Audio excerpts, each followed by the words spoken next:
दो भूमिका में हूँ। जैसा आप जानते हैं, मैं कांग्रेस पार्टी से नहीं हूँ। भारत जोड़ो अभियान, जो कि देश भर के जन आंदोलनों का एक समन्वय है, उस अभियान की तरफ से हूँ। और जय किसान आंदोलन, जो कि देश के किसान आंदोलन का एक हिस्सा था, उसकी तरफ से।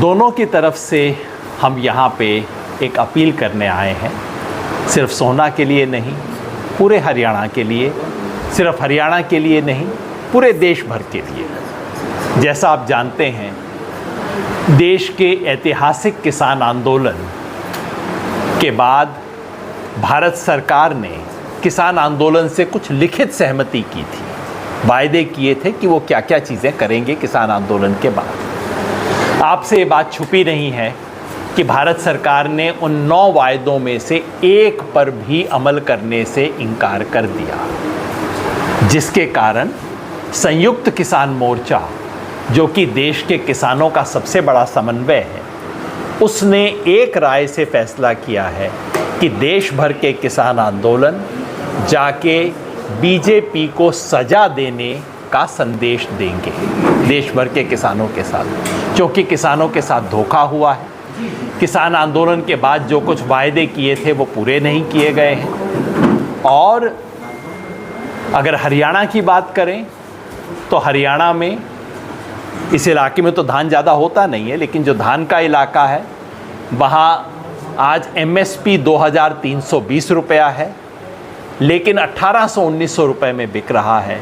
सरकार ने खरीदी को पोस्टपोन कर दिया, जो कि हर साल सरकार करती है, ताकि किसान पहले अपनी फसल बेच ले, उसके बाद सरकारी खरीदी शुरू हो, व्यापारियों को जो मुनाफा हो वो हो जाए। इस तरह की तमाम किसानों की जो हरियाणा की दिक्कत है और देश भर का जो धोखा है, उसके चलते संयुक्त किसान मोर्चा ने कहा है। लेकिन मैं यहाँ केवल किसानों के सवाल पे बात करने नहीं आया। भारत जोड़ो अभियान की तरफ से हम पूरे देश के जन आंदोलनों की तरफ से एक अपील लेके आए हैं कि भारतीय जनता पार्टी की सरकार, जो कि इस प्रदेश में झूठ की, लूट की और फूट की राजनीति करती आ रही है, झूठ विकास के बारे में, झूठ इस प्रदेश के साथ हर सवाल पे, लूट भ्रष्टाचार के मामले में, और फूट चाहे हिंदू मुसलमान का सवाल हो, चाहे 35-1 का सवाल हो। तो झूठ की, लूट की और फूट की जो सरकार है, उसको हराया जाए। और उसको हराने के लिए हमने भारत जोड़ो अभियान ने खुल के यहाँ पे पूरे प्रदेश में कांग्रेस का और कांग्रेस के समर्थित उम्मीदवार जो भिवानी में CPM के हैं, उनका समर्थन करने के लिए आए हैं। हरियाणा प्रदेश में मैं घूमता रहा हूँ, और घूमने के बाद जो मेरी समझ बनी है वो ये है कि इस बार हरियाणा की जनता ने अपना मन बना लिया है।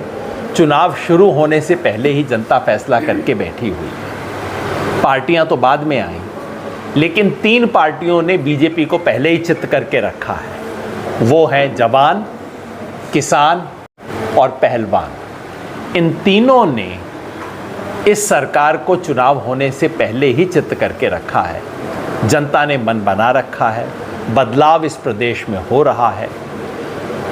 और चूंकि एक ज़माने में मैं भविष्यवाणी करता था, तो लोग पूछते रहते हैं मेरे से, मैंने कहा सीटों की भविष्यवाणी करना मेरा काम नहीं है, वो मैं करूँगा भी नहीं। बस इस प्रदेश में जो मैं आँख से देख रहा हूँ, वो देख के मुझे तो 3 ही संभावनाएँ यहाँ दिखती हैं। पहली संभावना ये है कि बीजेपी के विरोध में हवा चल रही है। दूसरी संभावना ये है कि बीजेपी के विरोध में आंधी चल रही है।